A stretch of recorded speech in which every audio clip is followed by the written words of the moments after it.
Simak pergerakan IHSG terlebih dahulu pemirsa.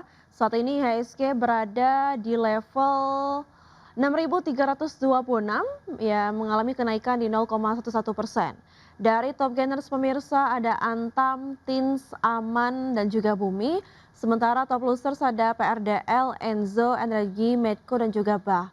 Dari pergerakan sektoral pemirsa ada Basic Industry yang mengalami penguatan di 0,9%, lalu keuangan mengalami pelemahan di 2,22%.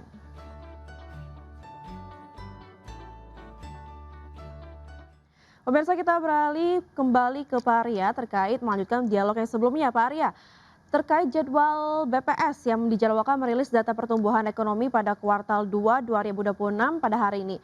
Bagaimana Anda melihat proyeksi pertumbuhan ekonomi Indonesia dan juga apa sih ekspektasi dari pasar terkait proyeksi pertumbuhan ekonomi Indonesia? Saya perkirakan pertumbuhan ekonomi di kuartal kedua itu di kisaran 5,1% sampai 5,4% ya secara tahunan.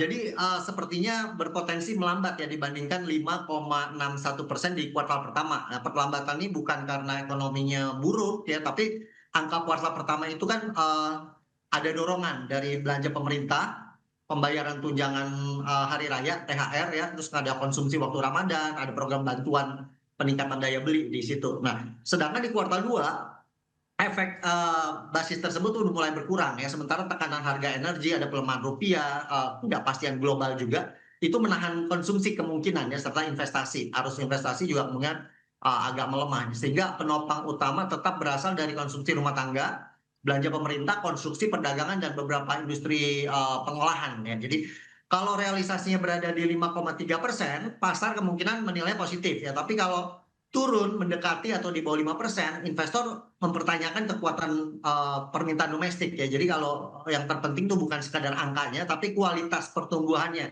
serta kontribusi investasi produktif terhadap penciptaan lapangan kerja baru itu yang akan lebih berdampak.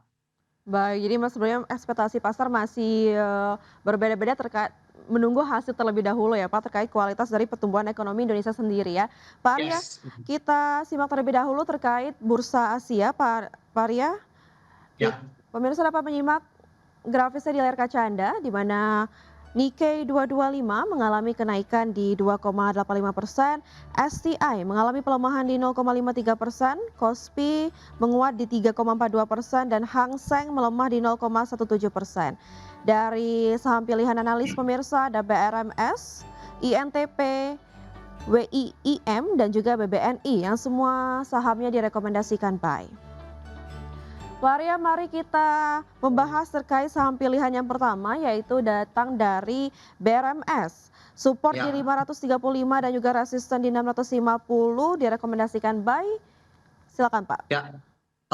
Kita perhatikan bahwa pada saat ini perusahaan-perusahaan yang berhubungan dengan komoditas emas itu cukup baik ya, dari optimisme dan boleh dikatakan sentimen dari penguatan harga emas rally yang mengakibatkan laporan keuangan dari perusahaan juga cukup baik ya. Dan kita melihat dalam beberapa hari terakhir ada penguatan juga dari BRMS sehingga sudah kembali bergerak di atas rata-rata selama 1 bulan terakhir. Sehingga sentimen ini bisa dijadikan momentum untuk BRMS. Ya lalu apa yang membuat BRMS ini lebih layak dikoleksi dibanding saham-saham emas lainnya Pak?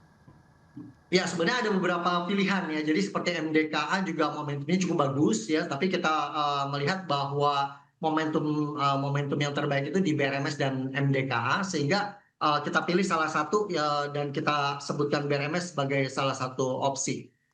Baik, dari BRMS kita beralih ke INTP. Support di Ya. 4.630 dan juga resisten di 5.600. Review Anda Pak Arya.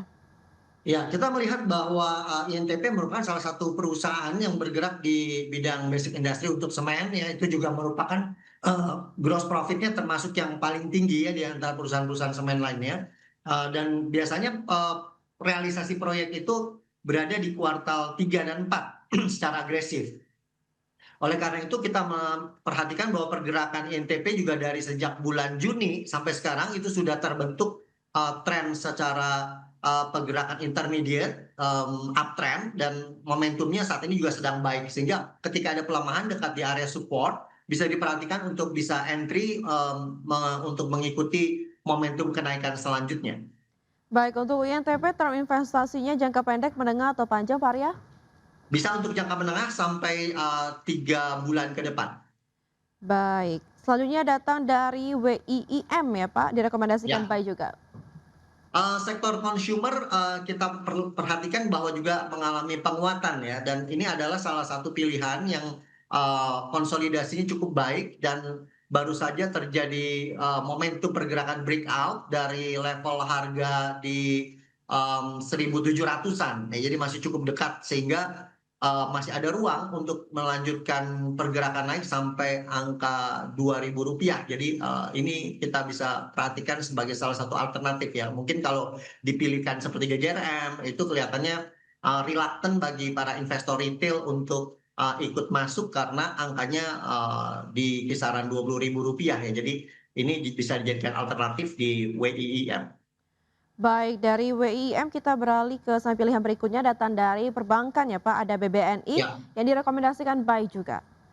Ya, untuk, saham-saham big caps ya di, Bank Bukopin itu, akan menarik sekali menjadi pilihan utama ya, kita pilihkan alternatif di BBNI juga cukup bagus, relatif masih murah di bawah book value-nya juga. Ketika ada pelemahan seperti hari ini sementara, pembukaan belum terlalu ada penguatan ya, kalau ketika lebih dekat dengan area-area support bisa akumulasi beli ya secara bertahap, kemungkinan masih ada momentum naik lagi sampai di level harga 4.000. Baik, pemirsa itu dia empat saham pilihan yang direkomendasikan ada BRMS, INTP, WIIM dan juga BBNI. Pak Arya mungkin singkat saja terkait proyeksi Ya. pergerakan IHSG sepanjang hari ini bagaimana Pak? Ya, untuk IHSG, kita perhatikan kemungkinan akan, juga ada inflow ya, kita melihat di sentimen regional juga dari Kospi dan Nikkei cukup optimis, walaupun di, China kelihatannya, belum terlalu ada optimisme lanjutan. Boleh dikatakan pergerakan IHSG akan lebih positif ya, mengejar ke angka resisten di 64 ya, walaupun, boleh dikatakan masih dibayangi kekhawatiran investor ya. Tapi, menurut saya tidak usah terlalu khawatir karena rata-rata boleh dikatakan valuasi masih cukup murah ya di Indonesia. Jadi, kita pede aja kalau kita sendiri yang di Indonesia nggak pede ya, orang asing apalagi yang lihat kita aja kayaknya nggak percaya diri gitu ya. Jadi, saya rasa kita jangan nunggu asing masuk duluan, waktu masih murah kita yang beli duluan. Baik, Pak Arya terima kasih sudah bergabung bersama kami di Market Bus. Semoga analisis dan juga rekomendasi dari Anda dapat menjadi referensi dari pelaku pasar untuk menerapkan strategi investasinya. Namun kembali lagi, keputusan investasi tetap berada di tangan pemirsa dan juga investor IDEX Channel.